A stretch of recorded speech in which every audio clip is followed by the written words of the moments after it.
सलामी देगा सलामी सिट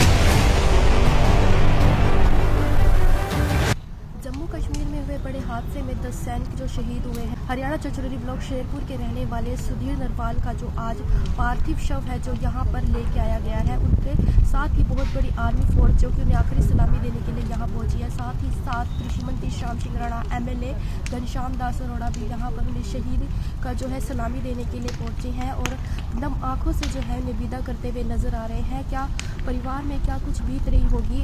और साथ ही आपको बता दें कि ये सुधीर नरवाल जो अपने घर के इकलौते बेटे थे, इनके पिताजी की है जो 2015 में ही मौत हो चुकी थी। इनके घर में सिर्फ इनकी एक माँ, पत्नी और एक बेटा था। पूरा गांव जो है उन्हें विदा करने के लिए आया है। आइए लोगों से सुनवाते हैं कि क्या कुछ कहना है और क्या कुछ कहते हैं कृषि मंत्री श्याम सिंह राणा, वह भी आपको सुनवाते हैं। आपसे बस रिक्वेस्ट है कि वीडियो को शेयर करते रहिए और कमेंट में अपनी राय जरूर दें और ऐसी खबरों के लिए बने रहे आवाज़ हरियाणा न्यूज़ नेटवर्क के साथ। धन्यवाद। लेकिन उसकी बात करते हैं कुछ नहीं है, जैसे प्रभु दिखा वैसे काम होता है। लेकिन सरकार की तरफ से कोई कमी नहीं है। सरकार हमेशा सैनिकों का सम्मान करती है और उनका संस्कार उनके घर ले आके पूरी तरह से सम्मान के दे के उनका संस्कार करती है। ये परंपरा अटल बिहारी वाजपेयी शुरू की। उससे पहले जो भी सैनिक एक्सपायर होता था, जब 100 इकट्ठे हो जाते फिर उनका वैसे ही आर्मी में कर देते थे संस्कार। घर वालों को लाने की जरूरत नहीं समझते थे उस समय के सरकार। लेकिन बात तो बेबस है क्योंकि बच्चे छोटे हैं, थोड़ी उम्र थी, इसलिए दुख तो सभी को है। और लेकिन जैसे प्रभु की इच्छा वैसे काम होता है। लेकिन सरकार की तरफ से पूरे सम्मान के साथ उनका संस्कार किया। कितनी बड़ी क्षति मानते हैं हरियाणा को, यमुनानगर को, एक गाँव को? कितनी बड़ा कितना लॉस मानते हैं आप? देखिए, एक आदमी भी जाता है परिवार से, ये तो आर्मी का है, सैनिक है। सैनिक की तो बहुत बड़ी अर्थी होती है। भारत का एक सैनिक भी जाता है तो लॉस, उसकी कमी पूरी नहीं होती। कमी का तो अंदाजा नहीं लगा सकते।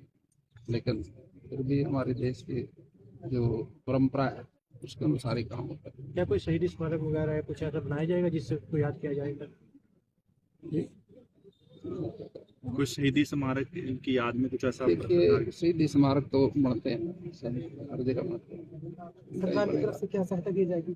सरकार की तरफ से तो ये सहायता जो आज आपने देख ली, पूरे परिवार की जिम्मेदारी सरकार की है, पूरी सहायता होगी। तो आगे शाम के टाइम पर फोन आया कि वाइफ थी कि ऐसे ऐसे करके वो पहुँचने लग जाएगी, पास था फिर ये कहाँ, तो उनको बोला कि उनकी ऐसे ऐसे करके नहीं लगी, तो चले गए ना, शहीद हो गए। तो कैसे थे, क्या स्वभाव था और कब बात हुई? आपने देख लिया कैसे बाप का, तो सारा गांव इकट्ठा, ये सभी से अच्छा मेल जोल था। कब आए थे गांव? गांव में नवंबर में आए थे। मतलब नवंबर में ड्यूटी चले गए थे वापस? हाँ जी। अच्छा, अभी आना तो वापस शादी थी एक, उसमें आना। परिवार में शादी? बुआ की पोती का। कौन कौन है परिवार में? भी तो वो रह गया, एक छोटा लड़का, माता, एक भाई। कितने साल का लड़का? फादर साहब भी नहीं। अच्छा, उनकी डेथ कब हुई? उनकी 2015 में हो गई थी। तो क्या कुछ सरकार से कहना चाहेंगे कि छोटा बच्चा है? मतलब कुछ हम क्या बोल सकते हैं, अभी तो परिवार के लिए काफी बड़ा लॉस मानते हैं? बहुत बड़ा लॉस है।